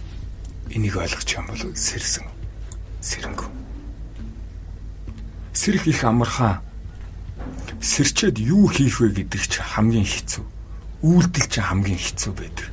Хүн зүгээр бийцэж явахтаа сэрж болно. Зүгээр кофе ууж явахтаа сэрж болдог. Эсвэл өөрөөс өндөр эрчимтэй хүнээр эрчмээр нь зохиулж, эсвэл бөө тэр бясалгалын багш өөр ямар нэг өөрөөс илүү тийм хүнээр өвгдээцтэйг ингэж холбуулж тэр сүнслэг ертөнцтэй харилцаж чаддаг хүмүүсээр холбуулж сэрээлгэж бас болно. Та одоо бас ингээ хүн сэрэж байгаа юм шүү дээ. Би ч бас сэрээд.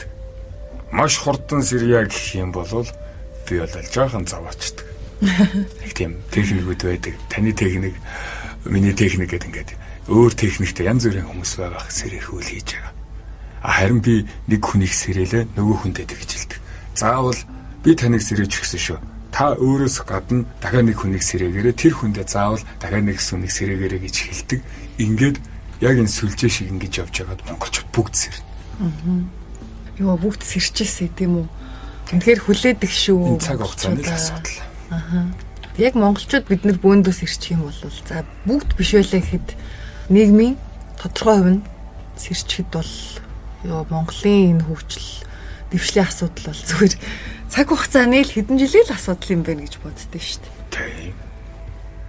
Тийм. За Сэрцэн хүн яах юм бэ? Адаглаад л сонгуульд нэг жишээ архиар саналаа хөдөлтөхгүй шүү дээ.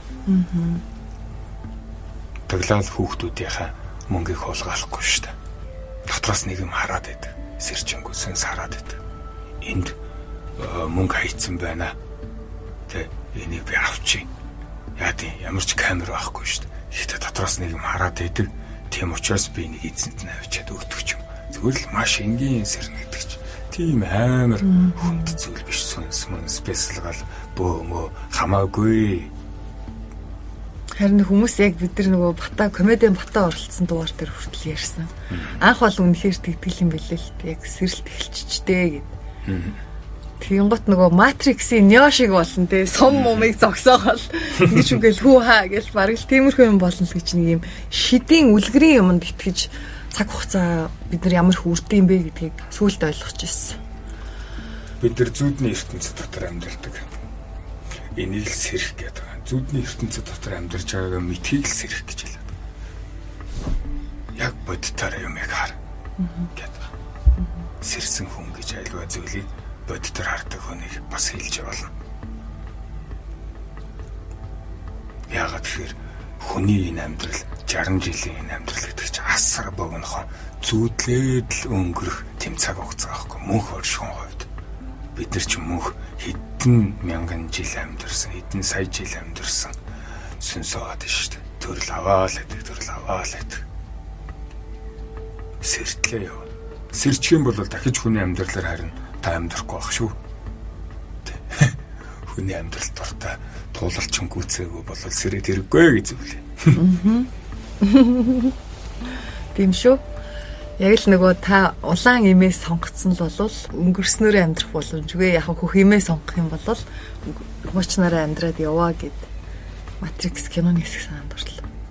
Энэ кинонуудыг тэр Холливуудын тэр кино тэр Матрикс энийг онгодод өгд юм бэлээ.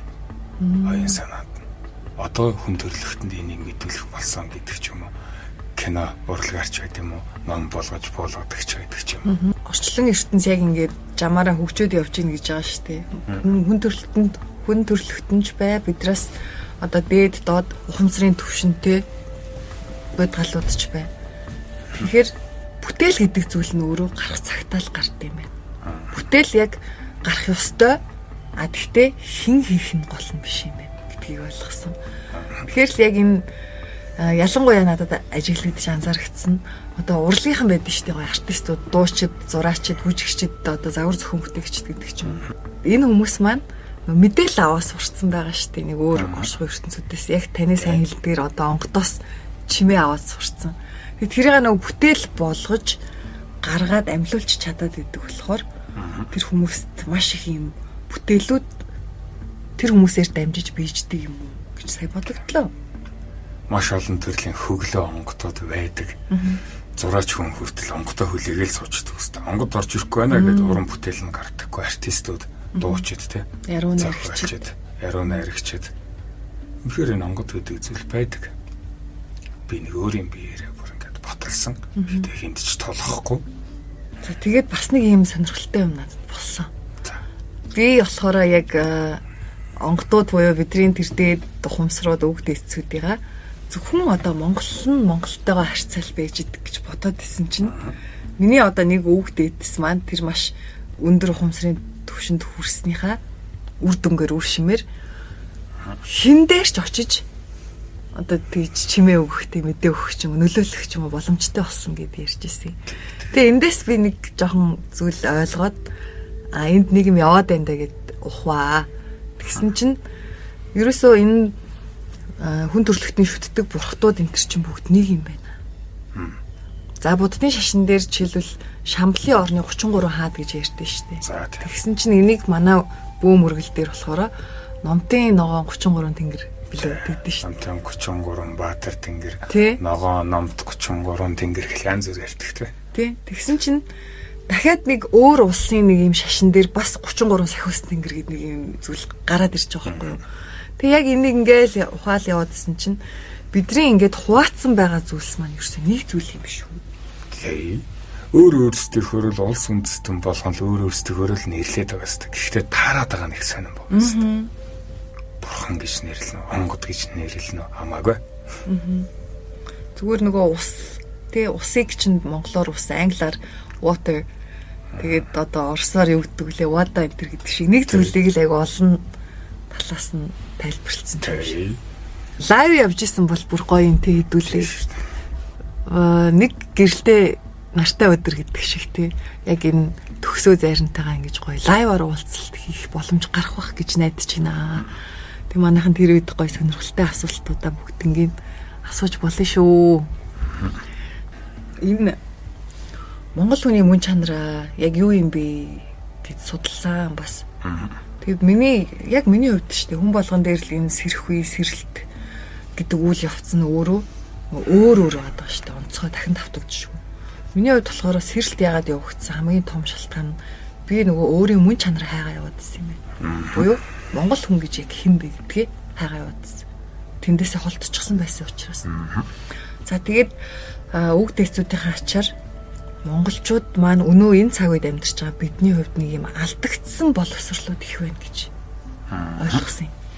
За тэгээд сонсогчд маань бол хангалттай одоо ярих зүйлийг хүлээж авах ухамсартай хүмүүс гэж итгэж байгаа учраас хэдүүлээ гоё чөлөөтэй. За тэгээ жоохон том үний яриа орж магадгүй шүү.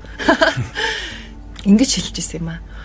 Монголчууд ер нь нийтээрээ энэ цагийн бид 3 юм гол боловсролын системийн алдаа байгаа байна гэд яг миний хувьд шүү дээ. Манай хүүхд хэцүү надад хэлчихсэн.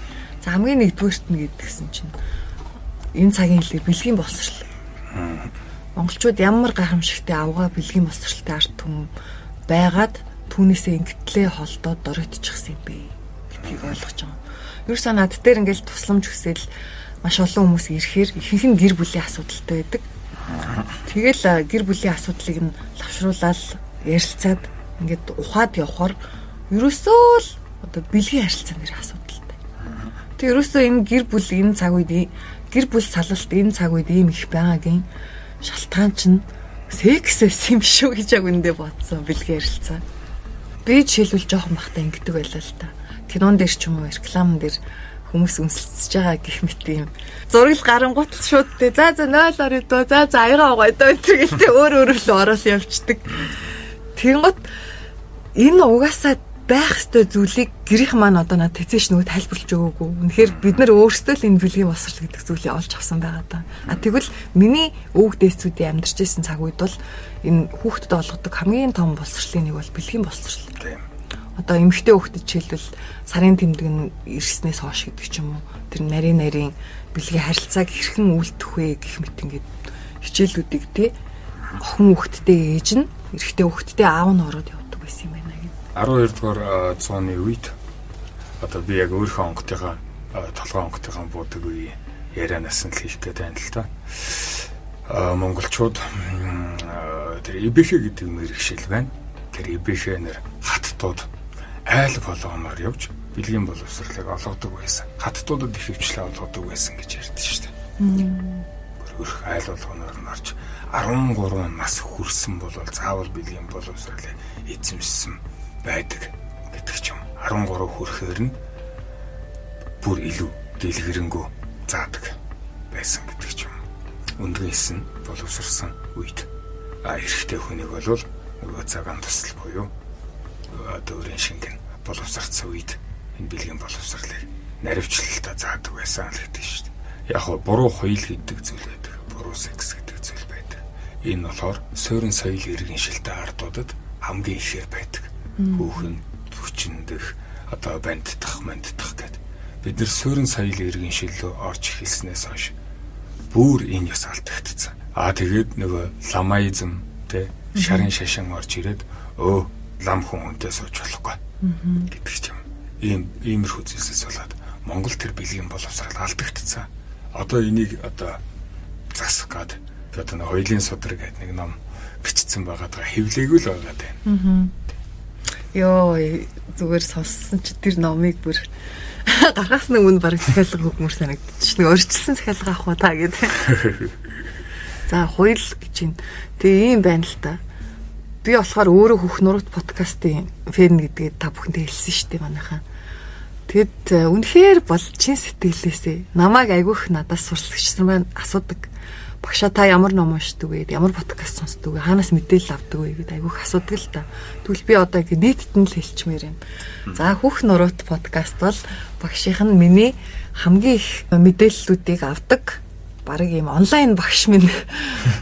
Тийм ч учраас Хөх нуруут подкастын админийг үүсгэн байгуулагчийг нь зорин ирээд яриа өрнүүлээд сууж штеп. Гэлээ. Тэр та бүхэн сонсоод үзээрэй. Үнэхээр харамсахгүй шүү. За энэ подкаст бол зүгээр тий мэдүүлж байгаа байхгүй юу? Та бүхэн харин мэдээд нас чиг л бас орхол байх та.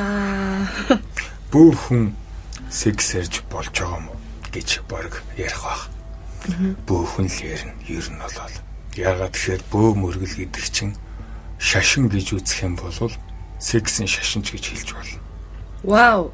Өөрөө удам ургийн шашин. Удам гэдэг зүйл сексэс бий болдог.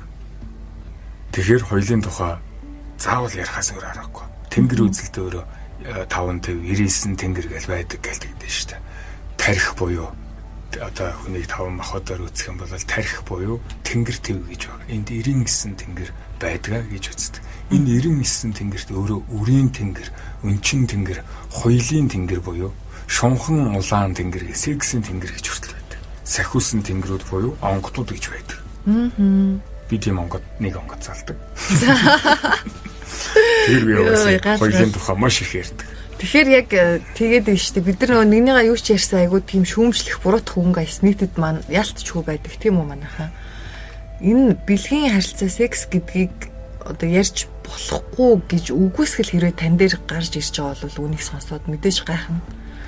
Гэхдээ би бол хувийнхаа туршлагаас нэг зүйлийг зөвлөхөд шинж чанарт нь бүх анхаараарай. Энэ хүн аста бузар булаа ийм зүйл ярьж байна гэдэг.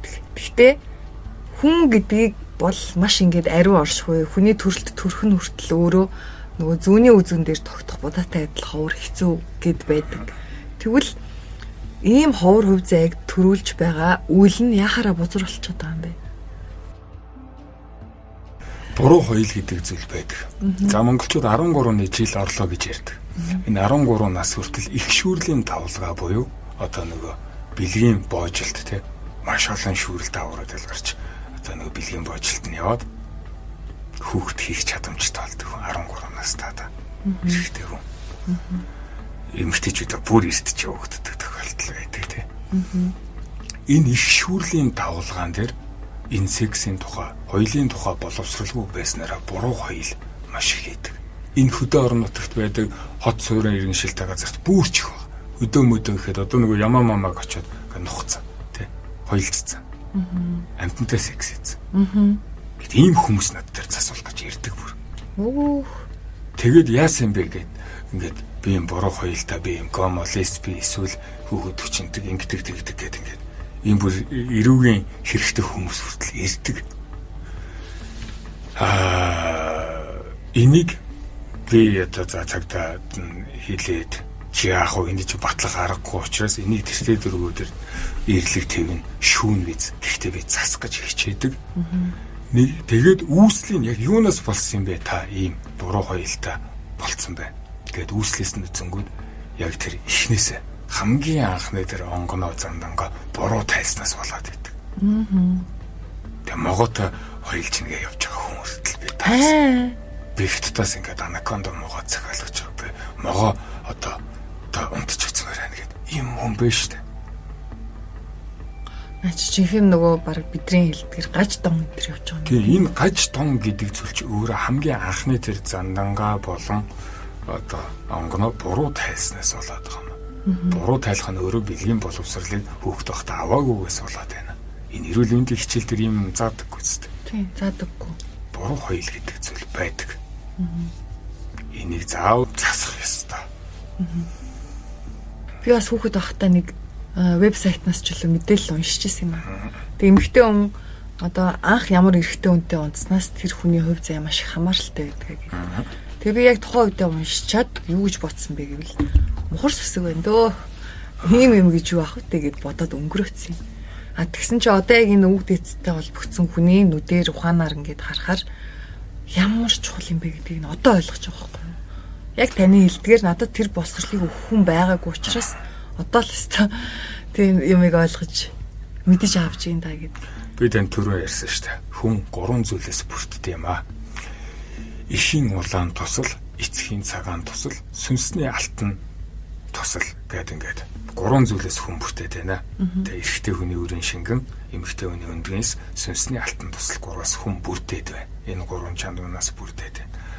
За тэгэнгүүт за эрэгтэй өрийн шингэн жоох, эмэгтэй өндгөөс нь жоох энэ махан бийд байна. Сүнс гэдэг зүйл чи өөрөө бэлэг талын ертөнцөөс ирдэг. Хүн бэлгийн ажил хийх буюу хоёул хийхдээ, секс хийхдээ заавал далд ертөнцтэй холбогддог. Тийм учраас бэлгийн хүрд гэж нэрлэдэг. Энэ өрчхөн хүрдийг. Бэлэг ертөнцтэй холбогддог учраас. Тиймээс одоо чадхтай байдаг ч юм уу, хараалтай, буруу хоёултай хүнтэй хорцоход тэр хүний хараалж чадхыг нь хүн авч яадаг. Вау. Сэвэн авч яадаг. Энэ бэлгийн замын хамгийн том хараал юу вэ гэх юм бол хүн хараалж чадхыг хүн сексэснээр авдаг хүнээс. Хэвээ надад чи мэдмэр би бол мэдэхгүй байсан. Хамгийн том хараал юу вэ? Хараалж чадах нь юу вэ? Надаас асууж байна. Тийм. Надад болохоор тийг санагддаг ш. Тэр ураг удмаар нь устгах хараалж чадгал гэж боддог. Тэр удмыг устгах. Одоо доох гэдэг өвчин байлаа. Энэ өөрөө маш том чадах. Ажил хийснээр авчиж. Тэмбүү гэдэг өвчин байна. Цаг хөдөн гэдэг өвчин байна. Энэ өөрөө хараалж чадахын төрлүүд байдаг. Тэмбүү гэдэг өвчин ч удамшаад байна шүү дээ. Тэр хүнтэй хоёлжаад авчаад байна шүү дээ. Тэгээд өөрөөхт нь бас эмчлүүлэх бол одоо яачаад байна шүү дээ. Өөрөөхт бас одоо тийм өвчтэй төрүүд. Эмчлүүлсэн ч арилахгүй шүү дээ. Тэмбүү гэдэг өвчин далд хэлбэрлөө ишилжиж яадаг шүү дээ. Өчнө антибиотик хийлээ. Эмчиллээ. Гэхдээ энийг харин хараалж чадахын бэлэг талын ертөнцөөс нь тайлж иж, зан үйлдэл хоршуулж хийж бүрэн идгэрч болж. Би энийг бүр хийж исэн. Европ эмчилгээг нь хийж байгаа гэмбүүний. Тэгээд бэлэг талын авсан чадахын тайлж. Тэгэхэд тэр хүний цуснаас ерөөсөө илэрэг. Вау. Ингэж эмчилж болдог. Хараалж чадахын ингэж тайлдаг. Тэгвэл штэ бид нар энэ бэлгийн харилцаагаар маш их энерги солилцдог. Маш их бэлгийн харилцаа маань өөрөө аягүй чухал үйл болоод явчихж штэ. Тэгвэл энийг сонсож байгаа сонсогчд маань үнэхээр мэдэж аваасай. За хинтээ бэлгийн харилцаанд, дотны харилцаанд орохоо маш анхааралтай. Тийм. Шийдэрэл гэж хэлмээр байна л та би бүр үнэхээр одоо чин сэтгэлээс амжилтан захимаар байна гэд. Гэхдээ нэг юм байгаад штэ. Дэлхийд даяараа одоо энэ бэлгийн харилцаа буюу хүн өрчвийн үйл за бэлгийн харилцаа нэг юм замбрааг болцсон юм шиг энэ цаг үед. Одоо эрэгтэй хүмүүсийг юу гэдэг вэ? Ялангуяа эрэгтэй хүн бол хороо гартлаа аль болох олон эмэгтэйтэй ингэж унтаж одоо төлөвштлөө гэдэг ч юм уу тийм бүр ингэж дураар нь тавьчихсан өөхшүүлээд байгаа юм шиг энэ зүйлийг. Тэг үнэхээр тийм байд юм уу? Үндсэн хүн болгоныхаа чадхыг та хуваалцснаа үүрнэ авна. Яагаад ихэнх шашинд ганц л их нэртэй бай, ганц л нөхөртэй бай гэдэг байгаа. Ганцхан хүний чадхыг хуваалцаад явхад хүн дийлдэг, даадаг. Тийм учраас шашинт гэж хэлээд байдаг. Нэг одоо их нэртэй бай, нэг нөхөртэй бай гэдэг. Нэг л хүнийхээ чадхыг хуваалцал та. Тэгэхэд мэдэгдэхгүй.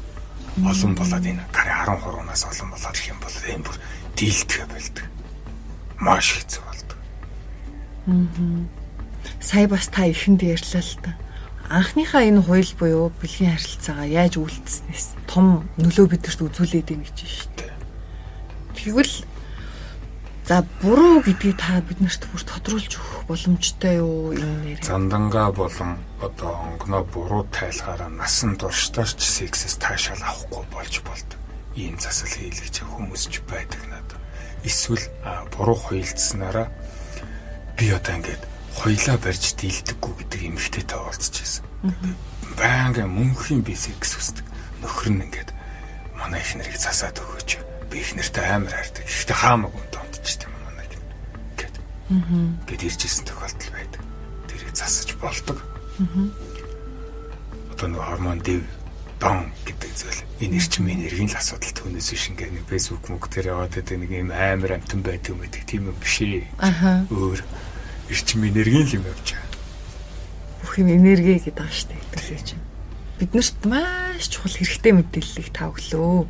Тэгээ манайхаа энэ талаараа өөрсдөө хүсэж сонирхож байх юм бол Хүүх нурууд подкастн дээр бүр ингээд маш дэлгэрэнгүй сонирхолтойгоор ярьчихсан байгаа. Тэгэхээр та бүхэн маань өөрсдөө Хүүх нурууд подкастаа сонсоод энэ талын дэлгэрэнгүй нарийн мэдээллүүдээ аваарэ. Тэгээд үнэхээр та бүхэн удахгүй. Тэгээ энэ тухайн хүн өөрийгөө тэр хормонд тийм энэ чи ер нь бол өрчхөн үрдэл юу яваад юм гэмтэл гэж би ойлгоод байна л да өөрийнхөө хэлээр. Тэг энийг яаж мэдэх вэ? Хүн өөрөө мэдэх боломж үүд юм уу? Шинж тэмдгүүд. Би юм сэвтсэн байна.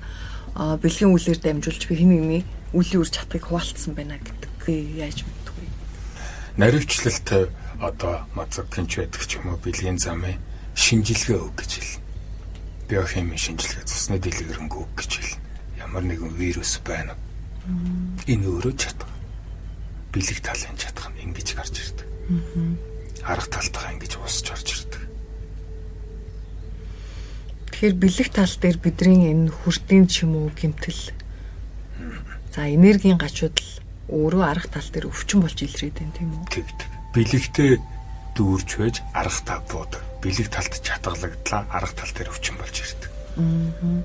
Арга бэлэг ялтч хосолдог. Аборт хийх өөр хамгийн том уучлж болдоггүй чатганд орж ирдэг. Энийг хүмүүс бас засах хэрэгтэй. Үрийн заяа гутаас нэг засах хэрэгтэй. Монголд одоо сүүлийн үед баг аборт хийлгээгүй эмэгтэйтэй би том цөөхөнд харж байна. Энэ уучлашгүй зүйл байдаг.